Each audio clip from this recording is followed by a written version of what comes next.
অনেকদিন পর মোমো বানিয়ে টেস্ট করতে দিলাম উজ্জ্বলদা আর মেকার দাদুকে। হ্যালো বন্ধুরা, দোকান যাওয়ার জন্য হলাম রেডি। সকাল থেকে হচ্ছে ভারী বৃষ্টি। দাদা আর আমি মিলে রওনা দিলাম দোকানের দিকে। বাজারে এসে দোকান খুলে লেগে যাই প্রথমে মোমো বানাতে। ওর মাঝে একজন কাস্টমার এসে বলে ডবল ডিমের একটা রোল বানাতে। বিকাল বেলায় চাউমিন পাস্তা রেডি করে একজন দাদা বলে ফুল প্লেট চাউমিন বানিয়ে পার্সেল করতে, আর বলে 10 টাকা থাকলো বাকি। সন্ধ্যেবেলায় মেয়ে বাবা মিলে আসে চাউমিন নিতে, আর পাশে একজন দাদা চাউমিন অর্ডার দিয়ে তাকিয়ে থাকে আমার ক্যামেরার দিকে। এই কাকু এখন আমার দোকানের হয়েছে প্রতিদিনের কাস্টমার, বলে বাড়িতে সবাই তোমার রোল পছন্দ করে। 2টা রোল বানিয়ে দিলাম কাকুর হাতে। হঠাৎ দোকানে আগমন হলো দুলে রাজার। হাফ প্লেট মোমো নিয়ে বসে যায় রিলস দেখতে। তারপরে বলে সুন্দর করে 1 প্লেট ডিম পাস্তা বানাতে নিয়ে যাব তোমার ভাবির জন্য।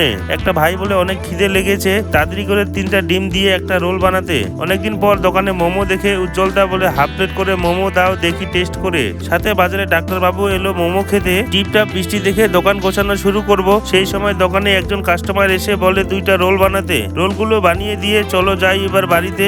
সবাইকে রাধে রাধে।